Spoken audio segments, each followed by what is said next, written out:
Ողջույն հարգելի հետևորդներ, այսօր տաղավարում հյուրընկալել եմ Երևանի Պետական Համալսարանի Հայագիտական հետազոտությունների ինստիտուտի տնօրեն Վահրամ Պետրոսյանին։ Բարև ձեզ, պարոն Պետրոսյան։ Բարև ձեզ։ Շնորհակալություն մեր հրավերը ընդունելու համար։ Շնորհակալություն հրավերքի համար։ Պարոն Պետրոսյան, մեր զրույցը առաջարկում եմ սկսել միջազգային օրակարգից, մասնավորապես աշխարհում տեղի ունեցող զարգացումների համատեքստում, որոնցից են օրինակ ռուս-ուկրաինական հակամարտության, պատերազմի եւ կամ ամերիկյան նոր վարչակազմի քայլերի ֆոնին շատ է խոսվում նոր ձևավորվող աշխարհակարգի մասին։ Այս համատեքստում կուզեի ձեզ հարցնել, թե տեսանելի ապագայի համար ըստ ձեզ ինչ պատկեր է ձևավորվում եւ այն ինչ նշանակություն ունի մեր եւ մեզ հարող տարածաշրջանների համար, հա, Կովկասի, Մերձավոր Արևելքի եւ եվրոպական հարթության։ Շնորհակալություն։ Ըստ էության մենք թերևս այստեղ անչափ կարևոր է նաև ընկալումների եւ այն ստրատեգիական իրողությունների նաև մեր ընկալումը ընդհանուր, եթե կարելի է ասել, որոշակի իրադարձությունների արժևորումը ռետրոգնոստիկ եւ դիագնոստիկ դաշտում։ Այս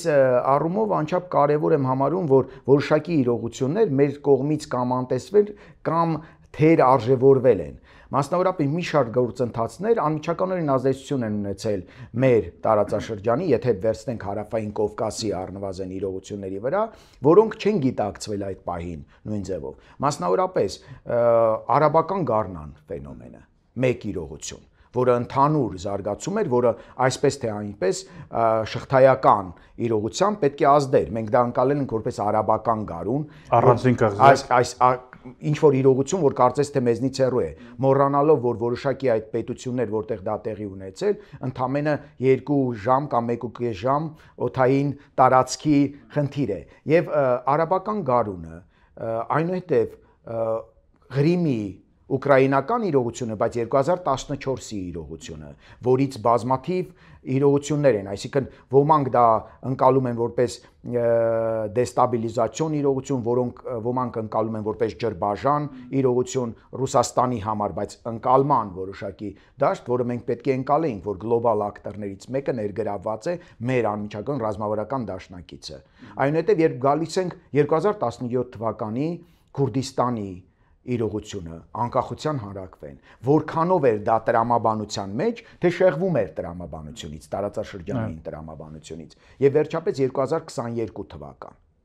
այս դաշտում։ Մենք հաճախ 2022 թվականին փետրվարյան արդեն հատուկ ռազմական օպերացիան Ռուսաստանի կողմից եւ ինչպես դա ազդեց։ Եվ անմիջականորեն արդեն իսկ այս դաշտում մենք դիտել ենք 2020-ը, որոնք անմիջապես մենք կապել ենք այս մինչ այդ եղածը, կարծես թե կղզիացած է, ոչ, դա process-ի մեջ է եղել եւ 2020-2023 թվական, որը որակական տեղաշարժ, քանզի դրսի էքսպերտները հաճախ հենց 20-ն են համարում որակական տեղաշարժի, հա, իրողություն։ Եվ այս դաշտում մենք ուշադրություն ենք դարձել գլոբալ իրողությունների, կարծես թե մեկուսացած նայելով 2007 թվականի իրողությունը Մյունխենյան, ասենք,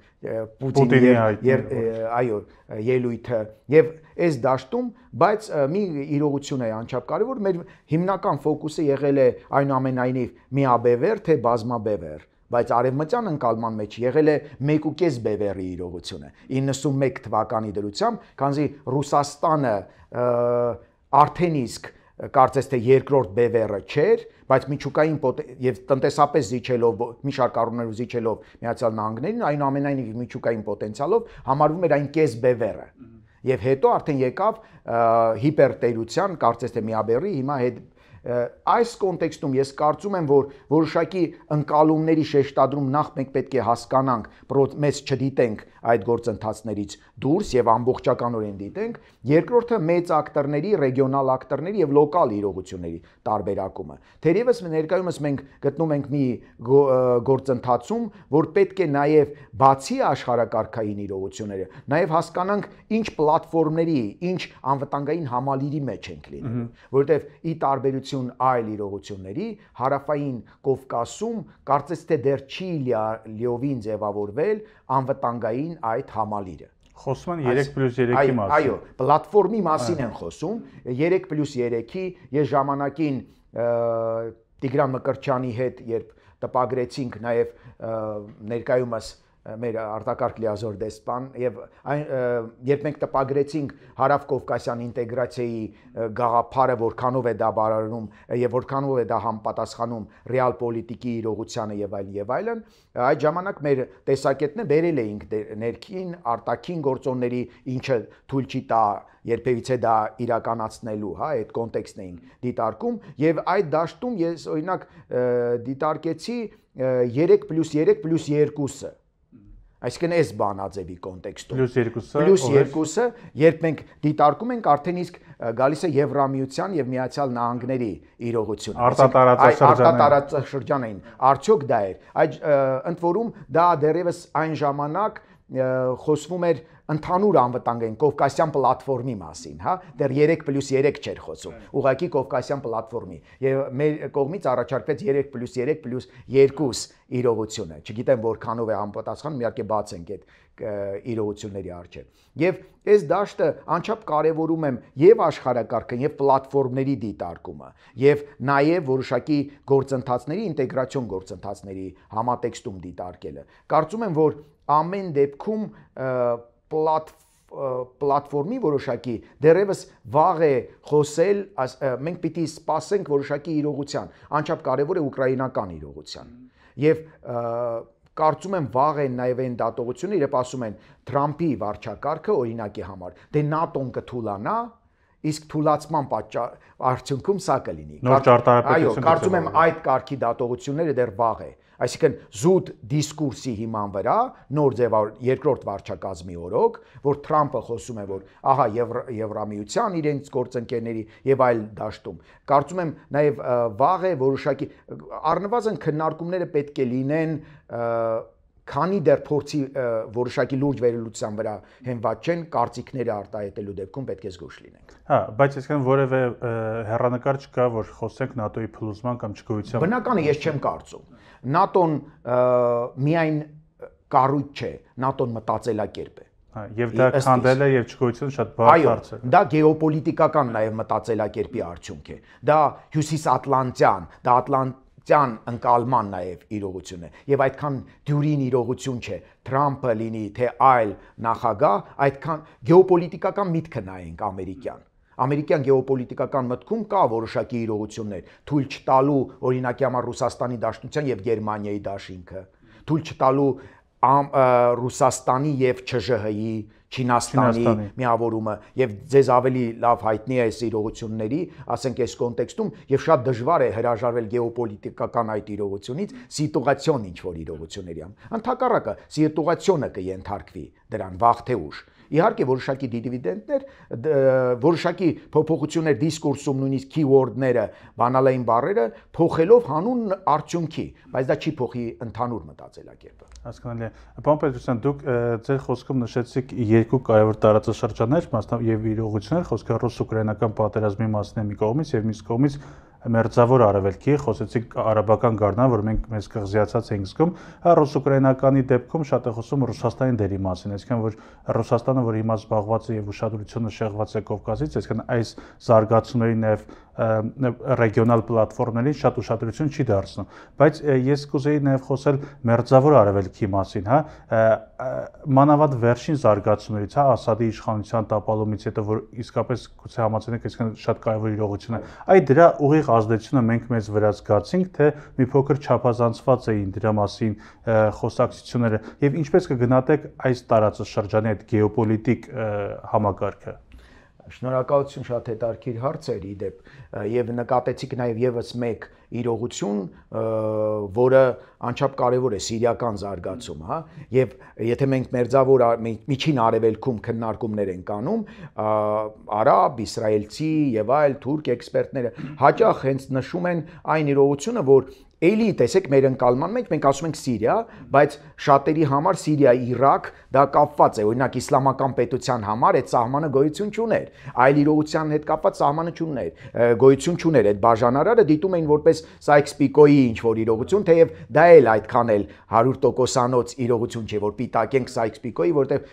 մի շարք այլ տրամաբանություն էլ է եղել։ Բայց գետնի վրա սահմանը հեղուկ է։ Այո, եւ դուք բայց շատ կարևոր իրողություն նկատեցիք սիրիականը, հենց չմոռանանք, որ օրինակի համար բոլորին վերջերս, հենց անմիջականորեն, հա,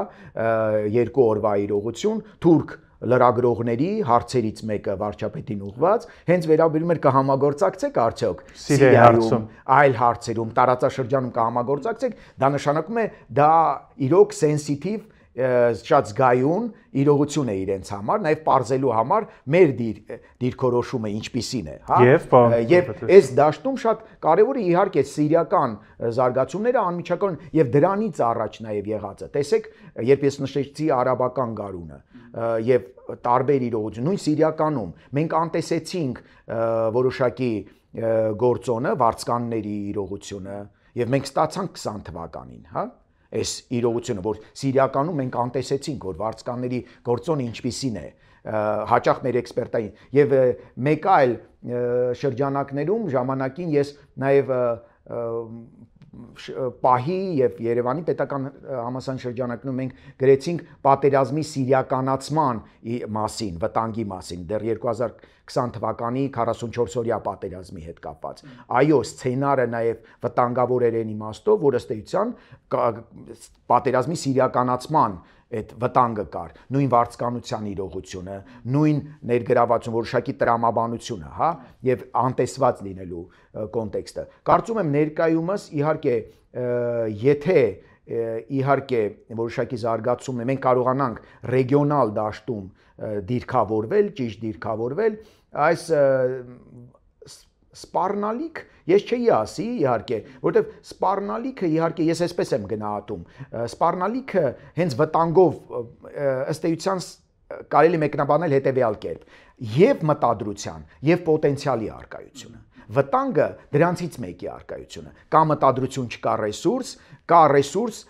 չկա մտադրություն։ Սպառնալիքը երկուսի իրողությունն է եւ այո, ցավոք որոշակի իրողություններում ես երբ դիտարկում եմ, ես խոսեմ այս կատեգորիայով որոշակիորեն կա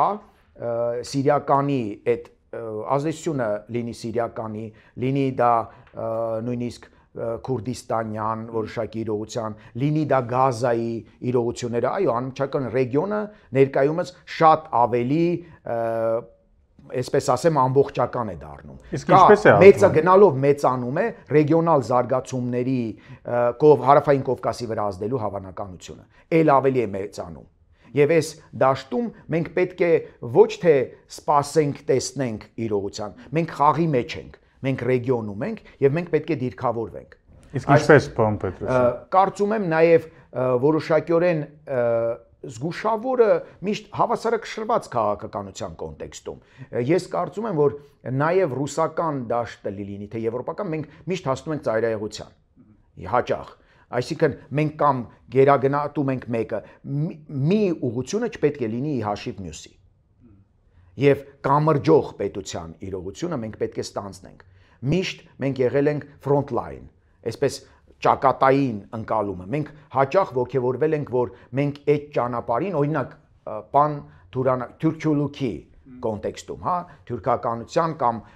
որ պանթուրքիզմ, որ այս պանթուրանական իրողություն, մենք հաճախ ողջևորվել ենք, որ մենք ահա պատնեշ ենք, սեպ ենք թուրքականության այդ ճանապարհին, բայց չենք դիտարկել, որ ռուս-թուրքական հարաբերությունների սերտացման պայմաններում մեր ֆունկցիան այլևս հետարքիր չի մեր ռազմավարական դաշնակցի համար։ Երբ նա ասում է, այո, պանթուրքիզմ կա, բայց ես եմ կենտրոնը, ոչ Թուրքիան։ Եվ ահա այս դաշտում մենք պատրաստ չենք եղել, մենք պատրաստ ենք եղել սեպ լինելու։ Գործոն լինելու։ Բայց պատրաստ չենք եղել, ահա այս մարտահրավերին ինչ պատասխան ենք տալու։ Այս իրողությունը իհարկե պետք է մշակվի նման ռազմավարություն, ոչ թե մենք խոսենք այս պրոներով, ֆոբիայով կամ այլ։ Մենք պետք է խոսենք որոշակի դաշտում, ահա, այս կա, արդեն իսկ փաստ է։ Դու ինչպես ես դիրքավորում, քո այս դերը էլ պետք չի։ Բայց մյուս դերն էլ ծայրահեղ անցումն էլ պետք է մտածված լինի։ Այսինքն Ռուսաստանը այն, որ Թուրքիայի հետ մենք պատրաստ ենք իր թեկուզ սիտուացիոն համագործակցությանը։ Հաճախ մենք եւ պատմության ընթացքում պատրաստ չենք եղել։ Անընդհատ բերում ենք խնդիրը Լենին Քեմալը չի,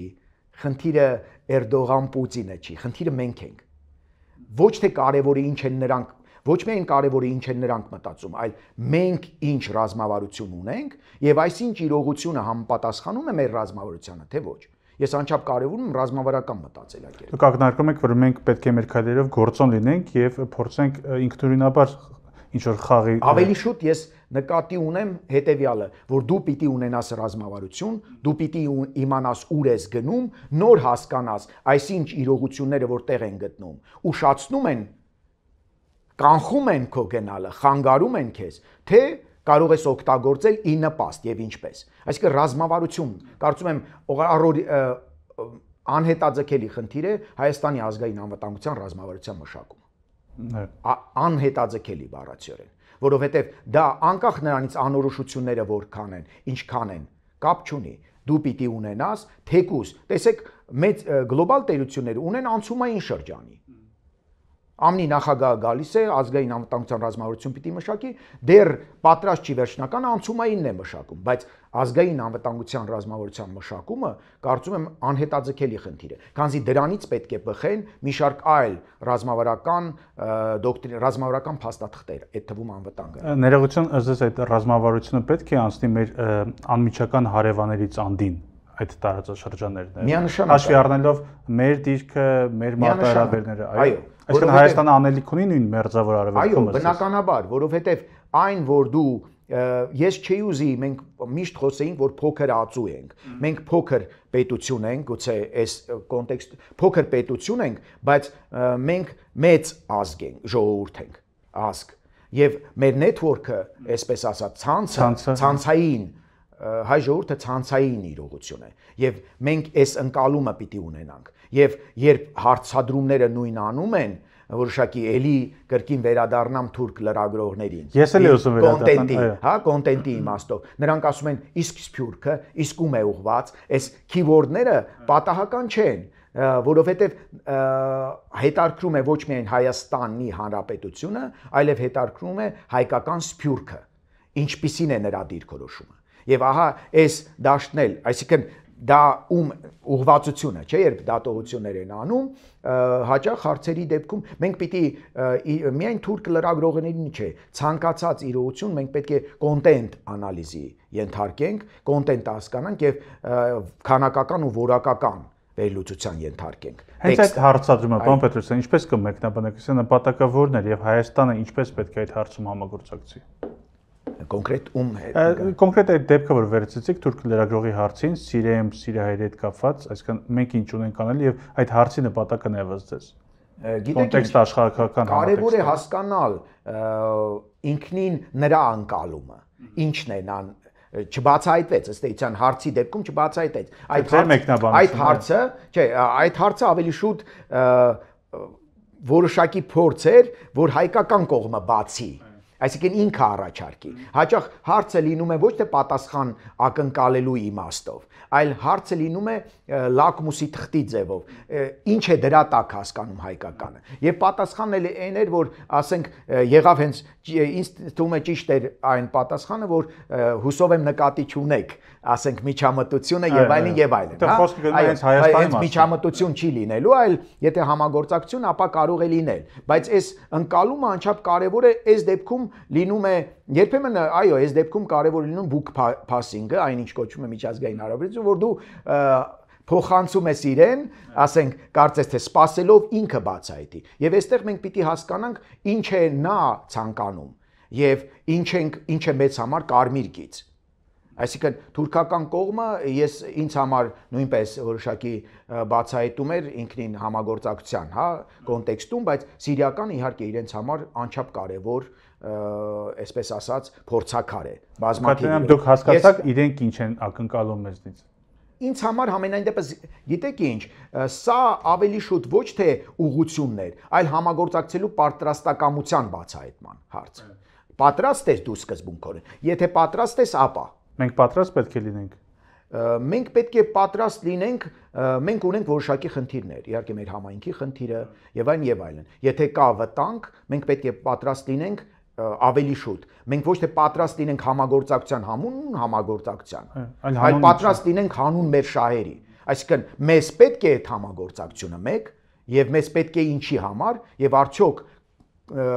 այսպես ծախս շահ իմաստով դա արդարացում է cost benefit, որ նշում են, հա, արդյոք մեզ պետք է թե ոչ։ Այս պահին ես չեմ կարող ասել արդյոք ասենք մենք պիտի հենց այդ ռազմավարությունը պետք է ունենանք, որպեսզի տեսնենք այդ ռազմավարության շրջանում դա մեզ պետք է թե ոչ, եւ ներքին դաշտում մենք կորցնում ենք թե ոչ, արտաքին դաշտից բացի համահայկական դաշտում մենք կորցնում ենք այդ ցանցայինի կոնտեքստում, սփյուռքի կոնտեքստում, ինչ ենք շահում եւ ինչ ենք կորցնում։ Այս իմաստով իհարկե կարող եւ ոչ միայն այս դաշտում։ Տեսեք, բազմաթիվ իրողություններ կա, որ ես կուզենայի անցում կատարել, օրինակ Իսրայելին, հա։ Կգանք այդ թեմային, այո։ Եթե ասենք մենք դատենք այս դաշտում, ապա այստեղ խաղալու, եթե մենք տեղ ունենք, ասենք, տեսեք, ենթադրենք Սիրիական գործոնը Թուրքիա-Իսրայել հարաբերությունների դաշտում։ Դա լուրջ փորձակար է։ Ես չեմ գտնում, որ թուրք-իսրայելական հարաբերությունը խաթարված են իդեպ։ Այն ինչ խոսում են շատ։ Համագործակցությունը։ Այո, համագործակցություն, որտեղ ես շարժվում եմ հետևյալով. քանի պայմանագիր կա, եւ այդ պայմանագրի դրույթները Էրդողանի դիսկուրսի արդյունքում տուժել են թե ոչ։ Դուք չեք տեսնի, համենայն դեպս ես չեմ տեսել ինչ որ պայմանագիր, որը տուժել է։ Դե ելնում են հակասող շահերից։ Չէ, տեսեք, ասենք պայմանագրային դաշտում սա այս ոլորտներում, հա, համագործակցությունը, ենթադրենք, որքանով է տուժել, աշխատել է արդյոք, ոչ, այս դաշտում շահերի հակասությունը ընկալումների ես կասեի, ոչ շահերի, ընկալումների, եւ ընկալումը հետեւյալն է, իսրայելական ընկալում բերենք, հա, Իսրայելի ընկալումը հետեւյալն է, որ ահա Բաշար al-Ասադը թույլ էր, խոցելի էր, ավելի ցանկալի հակառակորդ էր, քան ներկայումս, քանի որ ալավիական է, նախ փոքրամասնություններն են, Սիրիան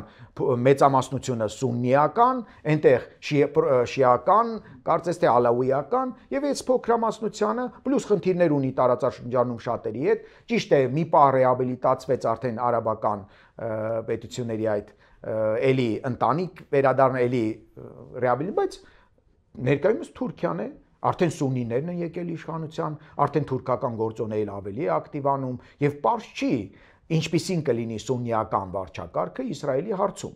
Հետևաբար Իսրայելի շահերից չի բխում դա։ Չի բխում, հա դա։ Այստեղ ներողություն այս համատեքստում, պարոն Պետրոսյան, ներողություն, այստեղ նաև շատ է խոսում այն մասին, որ Թուրքիայի շահերը հակասության մեջ են հիմա Իսրայելի հետ, բայց փոխարենը Իրանն ու Իսրայելն են մի ճամբարի մեջ հայտնվել։ Այլ հարց է, համագործակցություն կա, թե կարող է լինել, թե չէ, բայց իրենք են մի ճամբար։ Ես այդպես չեմ կարծում։ Ասեմ ինչու։ Տեսեք, ընդամենը մեծանում է այն վարձավճարը, որ Իսրայելը պետք է տա Թուրքիային, որոշակի համագործակցության համար։ Ընդամենը վարձն է ավելանում։ Կարծես թե գնային աճ տեղի ունեցավ։ Ես ավելի շատ, երբ խոսում էի մի քննարկում է եղել, իդեպ հենց Մերձավոր Արևելյան, այն կարծիքին եմ միշտ եղել, որ ժամանակ առ ժամանակ, որ միջազգային հարաբերությունը նաև բորսա է։ Որոշ պետությունների գներ բարձրանում են, արժեթղթերը բարձրանում են, որոշ պետությունների արժեթղթերը ընկնում են։ Պահ է եղել, երբ մեր արժեթղթերը, Հայաստանի արժեթղթերը բարձր են եղել։ Պահ է եղել, որ այդ արժեթղթերը էժան կարող են գնել։ Եվ նույնը Թուրքիայի Իսրայելի դեպքում է։ Թուրքիայի գինը մի պահ ընկել է, լիրան այո, բայց ոչ Թուրքիայի գինը։ Այո, բայց բորսայում Թուրքիայի գինը մեծացել է եւ Թուրքիան կարող է առաջարկել նոր դիվիդենդներ, այսինքն կարող է առաջարկել միջազգային շուկայում, ճակերտավոր Սիրիան, ով է ցանկանում Սիրիայում համագործակցություն։ Դե դա նաև վերաբերում է Իրանին, իր դիրքերը ուժեղ է, ինչքան շատ ներգրավեն, վերադառնանք մեր նախորդ հարցին, որին լիարժեք կարծես թե պատասխան չտվեցինք, հա։ Հիմա Հայաստանը, եթե ավելանում է որպես գործընկեր, գինը Սիրիայի բարձրանում է։ Տեսեք հայերն էլ են եկել։ Տեսեք Իսրայելն է այստեղ համագործակցում։ Եվ բայց ով է տերը, փաթեթի տերը։ Թուրքիան։ Թուրքիան է, նշանակում է գինը բարձրացել է։ Ես ձեզ առաջարկում եմ Հարավային Կովկաս, Թուրքիան մտել է։ Հարավային Կովկասը կարող է առաջարկվել, չէ՞։ Փաթեթի, եթե Հայաստանը այն փակուղայինը հայ-թուրքական հարաբերություն ինչ որ բան է կարգառում, գինը բարձրանում է, ում գինն է բարձրանում։ Փաթեթի տիրոջ։ Բայց այստեղ չեմ կարծում, որ Հարավային Կովկասում ինքն է փաթեթի տերը։ Այնուամենայնիվ, ասենք ռուսականը, Ռուսաստանը, այսպես ասեմ, վերահսկիչ փաթեթի 50+ ունի այստեղ։ Դեռ չի նվազել իր, այն է ինքն է տերը։ Հետևաբար իսկ ուկրաինական իրողությունները նայած ինչպես են ավարտվում, նաև վերադավորոշակի կարող է վերագնել այլոց այդ մասնաբաժինը։ Այս իրողությունը կա։ Իմ ընկալումը այդպեսին է, որ ոչ թե շահերի, այլ ընկալումների շատ կարևոր է դա, եւ Իսրայելի համար ամենևին հասկանում է, որ պիտի վճարի որոշակիորեն, բայց եւ կայուն Սիրիա եւ նաեւ շատ ավելի հեռանկարային, չի բացառվում, որ Աբրահամյան ակորդներին վաղ թե ուշ ավելի ուշ հեռանկարում միանա Սիրիան։ Չի ասենք, եթե հնարավոր է եղել Պարսից ծոցի արաբական պետությունների հետ, ինչու հնարավոր չէ, չէ որ դա արդեն համաձայնելու իրողություն է։ Նաև Թուրքիայի հետ համաձայնել։ Պարոն Պետրոսյան, ես հասկանում եմ ձեր ասածը, բայց ընդունված էր կարծել, որ Սիրիան առաջ օգնում էր քրդերին, դեմս, այսինքն Ասադի դեմ եւ այլն, բայց հիմա այս հաջորդ հարցն է, եթե իրենք ինտեգրվում են Դամասկոսին, ապա Իսրայելը հանուն ինչի պետք է այդ գինը վճարի, որ ինչ լինի։ Տեսեք, Իսրայելը ունի խաղաքարտ, որովհետև ներողություն Թուրքիան խոսում է տարածքային ամբողջականության մասին։ Եթե տարածքային ամբողջականությունը նա իդեմս Դամասկոսի հետ կարողանում է վերահսկել, ապա ինչ դաշտ է բացվում Իսրայելի համար այդ դեպքում։ Իսրայելին ինչու նա պետք է այդ գինը վճարի հանուն ինչի։ Չէ, նախ ինչ պիտի վճարի եւ այո, բայց Իսրայելի դեպքում միանշանակ, եթե դու ստանում ես, այսինքն դու հարաբերությունները բերում ես որոշակի ակորդների, այսինքն կանխատեսելի ես դարձնում իրավիճակը, բնական է, որ շատ ավելի լուրջ իրողություններ ես դու ապահովում, այսինքն լինում է երաշխիք ինչ-որ իրողությունների, չի ուզի իհարկե երաշխիք բառը օգտագործել, բայց Իսրայելի դեպքում, եթե Սիրիան է, ապա Բաշար al-Ասադի անկայուն իրողության փոխարեն ինչ-որ կայուն վարչակարգ, եթե ստեղծվում է, դժվարին իրողություն է իդեպ, իհարկե շատ դժվարին, բայց ենթադրենք, հիպոթետիկ ստեղծվում է, իհարկե եւ դու կորզում ես զիջումներ այդ նոր վարչակարգից, իհարկե դու շահած ես դուրս գալիս։ Այսինքն Իսրայելը ժամանակին հնարավոր է համարել օրինակի համար Քեմփ Դեվիդի գործընթացը Եգիպտոսի հետ 1978-79 առանց որից է իրողության վերադարձրեց Սինայի թերակղզին, ստացավ դիվանագիտական հարաբերություններ, ստացավ ճանաչում եւ ստացավ նաեւ այն, որ Եգիպտոսը հրաժարվեց պաղեստինյան քեյսից, պաղեստինյան իրողությունը իջեցրեց փախստականների խնդրի մակարդակ։ Իսկ այստեղ էլ գործարքի կարող է եթե գործարքը կայանա Սիրիայի հետ չեմ կարծում շատ Գոլանի բարձունքների խնդիրը, որը Իսրայելում Ռամաթա Գոլան է, որը ճանաչվել է ԱՄՆ-ի կողմից եւ արդեն իսկ նաեւ սահմանային կոնտեքստում Իսրայելը առաջ է գնացել, բայց ինչ կարող է լինել, ենթադրենք հիպոթետիկ վերադարձի իրողությունը, այնտեղ ջրային խնդիր կա, ռազմավարական դիրքի խնդիր կա, բայց եթե ճանաչում է, հարաբերություններ է հաստատում եւ այլն, կարող է սակարկվել, ոչինչ հավերժ չի, այսինքն եթե ստանում է Եվ ավելի շատ ստանա, քան խաոսի դեպքում։ Այո, եւ անverջ վիճարկվող չլինի, ունենա սահման։ Ներկայումս ունի դեմարկացված սահման Իսրայելը, եկեք Իսրայելի տեսանկյունից էլ նայենք։ Ունի դեմարկացված սահման, դելիմիտացված եւ դեմարկացված սահման միայն Եգիպտոսի եւ Հորդանանի հետ։ Լիբանանի հետ չունի, որտեվ Շեբայի հովիտների խնդիրը կա, Սիրիայի հետ չունի, որտեվ Գոլանի բարձունքների հարցն է եւ այլն։ Այսինքն մենք տեսնենք, իսկ այդ դեպքում կարճատև նույնիսկ խաղաղության ժամանակ Իսրայելը միշտ ունեցել է բյուջեի պրոֆիցիտ։ Կայունացվել է շեկելը եւ այլն։ Այսինքն ինքը ստանում է եւ վերածվում է արդեն իսկ եւ ինտեգրվում է տարածաշրջանում։ Շատ լավ, մեկ այլ հարց, որը շատ կարևոր է եւ կուզեի ձեզ հետ անպայման քննարկել, խոսքը քրդերի հարցն է, բայց նաեւ հիմնական սիրիական քրդերի, Սիրիայի վերջերս այդպիսի տեղեկություն ստացեց եւ շատ զարմացրեց, չնայած դրա շուրջ բանակցություններ ընթանում էին, առայն որ քրդերը որոշել են ինտեգրվել Սիրիա պետության մեջ եւ համագործակցության են հասել Դամասկոսի հետ, ստանալով իրավունքներ, քաղաքացիություն, դրանց բխող իրավունքներ եւ նաեւ դրանով ներգրավվածություն ունենալով սիրիական կառավարությունում, հա, խնդրեմ բացատրեք ինչու այդ քայլին դիմեցին, որտեղ շատ է խոսում թուրքական կամ արաբական տեսանկյունից, բայց քրդերի դրդապատճառները որոնք էին, որովհետև նույն քրդերի ովքեր փորձում էին անկախության մասին պայքար մղել, նաև ինքնավարության գետնի վրա, այ ինչ գործոններ դրդեցին քրդերին ինտեգրվելու սիրիական պետության մեջ։ Շնորհակալություն, ինձ հարցը բավական հետաքրքիր է։ Ես նշեմ հետեւյալը այդ իրողության հետ կապված անչափ կարևոր է Օջալանի հայտարարությունը։ Օջալանի հայտարարությունը, որը սպասելի էր, այսինքն նույնիսկ նախքան հայտարարել, բոլորը գիտեին, որ սպասում է, որտեղ վաղուց քննարկումները գնում էին ազգայնական կոալիցիայի Էրդողանի հետ կոալիցիայում գտնվող ազգայնականները արդեն իսկ խոսում էին այն մասին, որ ներում կշնորհվի, հետո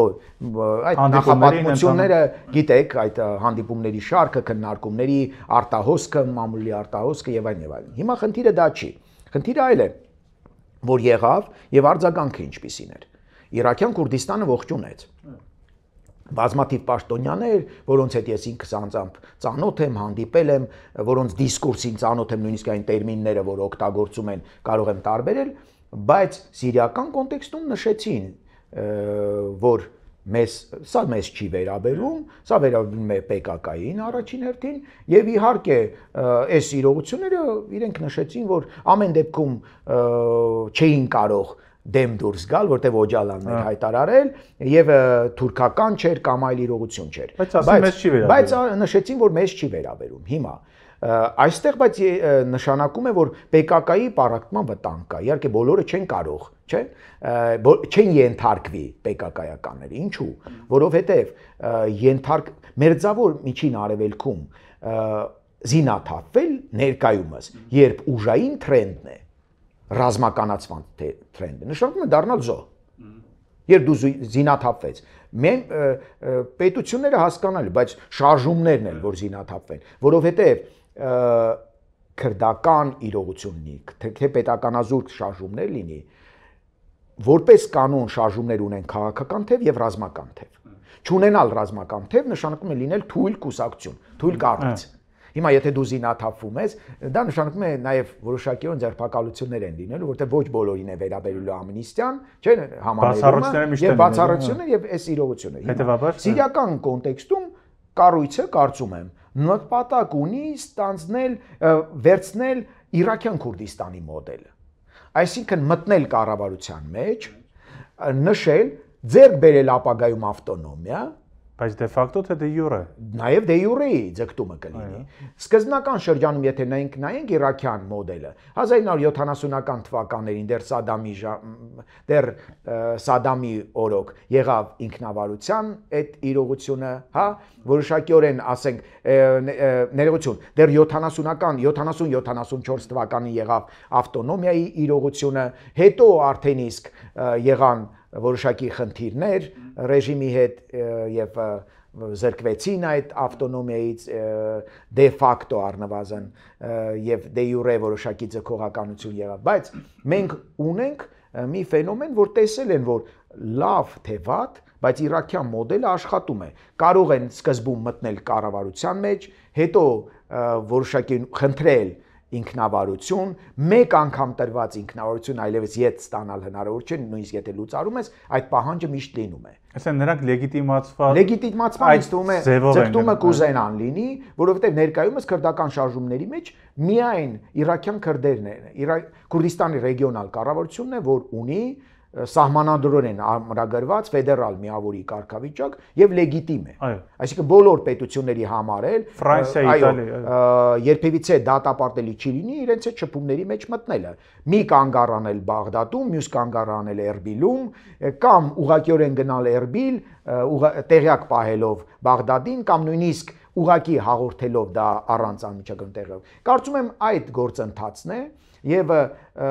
կասկածում եմ իհարկե որ նման գործընթացը կունենա հաջողություն, ինչու, որովհետև ինտեգրման իրողությունը, նույնիսկ կարճաժամկետ հեռանկարում, եթե այսպես ասեմ, որոշակիորեն համաձայնություն լինի, թուրքական ազդեցությունը անչափ մեծ է եւ Սիրիայի քրդական շարժումը այն քաղաքական բաղադրիչով, որ ներկայումս գոյություն ունի, Թուրքիայի համար անընդունելի է։ Տեսեք, բայց թուրքերը նշում են, որ եթե նրանք տարածվեն սիրիական բանակում, այսինքն նույն քրդերը դառնան Սիրիայի ՊՆ-ի մաս, ապա նրանք կողմ են։ Հասկանալի է, տեսեք։ Կա չերևացող կողմը։ Թուրքիան, այո, կա հենց այն, ինչը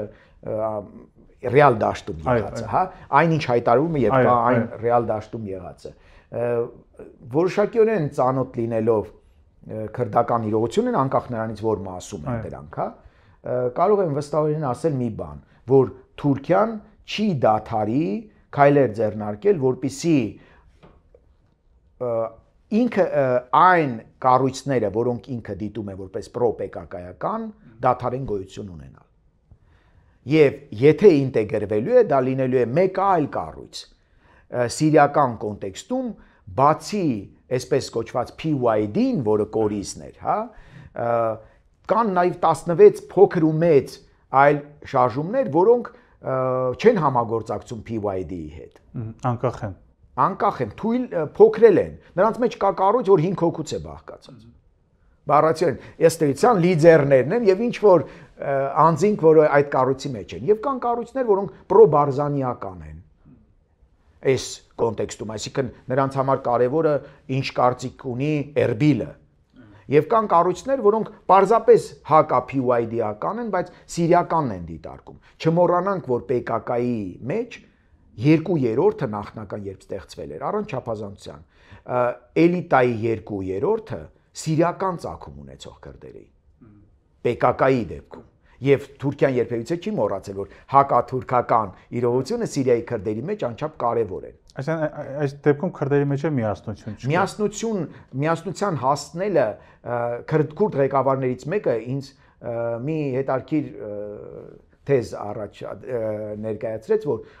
իհարկե, երբ քրդերը լինեն ուժեղ, նրանք կհասնեն շատ բանի, բայց այն պահին եւ դրա համար անհրաժեշտ է որ միավորվեն, սակայն հենց այն պահին, երբ նրանք միավորվում են եւ հակաքրդական ուժերը։ Իսկ տարածաշրջանային այդ հակաքրդական ուժերը միշտ դա եղել է Սաադաբադի պակտից սկսած 1937, որ անմիջականորեն եւ Թուրքիան եւ Իրանը եւ այլոք դրեցին անմիջականորեն այս խնդիրը։ Հիմա այսքան ինտեգրացիա չի լինելու եւ այդ դիսկուրսները ընթանալու են, պարոն Պետրոսյան։ Հա, շնորհակալություն կներեք, ընդհատեցի։ Հենց այո, կարծում եմ այն ինչ տեղի կունենա, կլինի այլ անվան տակ եւ այլ բովանդակությամբ, պարզապես։ Այսինքն ոչ թե բացառում եմ ինտեգրումը, ես բացառում եմ, որ այդ ինտեգրման գլուխ կանգնած կլինեն այն ուժերը, որ ներկայումս ֆակտորեն Սիրիայի քրդաբնակ հատված, մասնավորապես Հասեկ էի ասում, որովհետև եղել է Աֆրին, եղել է Կոբանի, Հասեկ է, նույնիսկ մի պահ Հյուսեյն Սիրիան գրեթե միավորված, մի ամբողջ շերտով մնում էր միայն իջնեին միջերկրական ծով, դեպի հարավ իջնեին եւ արդեն իսկ մի ամբողջ քրդական գոտի էր լինելու Թուրքիայի հարավում, բայց դա տեղի չունեցավ, որովհետև արագ հարվածեցին եւ մնաց մի հատվածը, առավել զորեղ հատված, հա, քրդական։ Ես նշում եմ, որ ուղակի այն ինչ տեղի կունենա, եթե պարզ տերմինով ասեմ, այն ինտեգրումը, որ տեղի կունենա Սիրիայում, խաղարկելի չի լինի Հայաստանի համար։ Այսինքն չի լինի այդ գործոնը արդեն մեզ համար չի լինի նմանակող ձգողականություն ունեցող գործընթաց, որտեղ մենք կունենանք դերակատարում, որովհետև այս գործընթացը Թուրքիայի ուշադրությունը դեպի հարավ շեղող գործոն է։ Չի լինի արդեն դեպի հարավ շեղող գործոն, այլ քրդական գործոնը կարող է վերածվել մի խաղաքարտի, որը կօգտագործվի Թուրքիայի կողմից, ինչը կլինի խաղաքարտ պարզապես։ Եվ սա է կարևորը, իսկ Էրդողանը միշտ ձգտել է հմուտ եւ փորձված քաղաքական գործիչ լինելով, նա ի սկզբանե Գյուլենի դեր հետ համագործակցության շրջանում մտադիր էր օգտագործել քրդական խաղաքարտը եւ տիրել այդ խաղաքարտին։ Սիրիայի իրողությունը խանգարեց իրեն, որ հասկացավ, եւ նա դեմ դուրս եկավ նաեւ Իրաքյան Քուրդիստանում անկախությանը, վերահսկեց անցանկալի գործընթացը, այստեղ էլ կվերահսկի անցանկալի գործընթացը, կարծում եմ, եւ անցանկալի գործընթացը եւ կարող է արդեն իսկ այնինչ օգտագործում էր իր դեմ, օգտագործել այլոց դեմ։ Այսինքն բոլոր դեպքերում նա կվերահսկի գործընթացը։ Կարծում եմ այո։ Այս այն, գիտեք, սցենարի մոդելավորումը ինչ կլինի, եթե այս դաշտում է պետք դիտել։ Եթե տեղի ունենալու ինտեգրում լինելու է Թուրքիայի վերահսկողության ներքո հաշվի առնելով իր հնարավորությունները։ Եվ բնական է, որ չի լինի դա կլինի որոշակի շրջանակների մեջ կառավարվող քաոսի իշխանական քաոսի չի, այլ ասենք այս կոնտեքստում արդեն կլինի վերահսկելի շրջանակներում։ Որոշ իրողություններ մեզ կթվան անվերահսկելի քաոս, բայց քաոս չեն լինի, այլ կլինեն որոշակի վերահսկելի գործընթացներ, որոշակի վերահսկելի շրջանակներ։ Շատ լավ, եւ վերջին հարցը խոսենք մեր տարածաշրջանից, Հայաստանից, Կովկասից եւ այստեղ նաեւ Թուրքիայի դերի մասին, շատ է խոսում այն մասին, որ ընդհանրապես սպասում էր սիրիական զարգացումներից հետո, որ Թուրքիան առավել ակտիվ կներգրավի Կովկասի վրա, բայց այդպես դեռ չի նշмарվում, այսինքն ավելի շատ իր ուշադրությունը սիրիական ուղղությամբ է եւ միաժամանակ խոսում է Կովկասում խաղաղության հաստատման կարեւորության մասին։ Ինչպես է երևում հայ-ադրբեջանական կոնտեքստը այս ամբողջ կոնտեքստում եւ ինչ հնարավորություններ կան Հայաստանի եւ Ադրբեջանի վերականգնելու հարաբերությունները հաշվի առնելով, որ մի կողմից կա Թուրքիա, մի կողմից կա Ռուսաստան, որը զբաղված է ուկրաինական ճակատում, ինչպես եք տեսնում հետագա զարգացումները։ Շնորհակալություն, իհարկե հարցը բավական հետաքրքիր եւ միևնույն ժամանակ բարդ է կանխատեսելիության իմաստով, որովհետեւ կանխատեսելու համար իհարկե ուսումնասիրությունները պետք է անալիզով լինեն, երևի թե մաթեմատիկական վերլուծությամբ, բայց մի իրողություն, եթե կարճ ես նշեմ, եթե թույլ կտաք չհամաձայնեմ ձեզ հետ, մի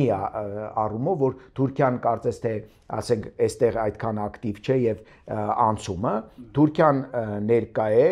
Թուրքիան ապահովել է եւ կրկին բազմաթիվ դիսկուրսը, երբ ես հետևում եմ իրենց մոնիտորինգ անելով, այսպես ասած,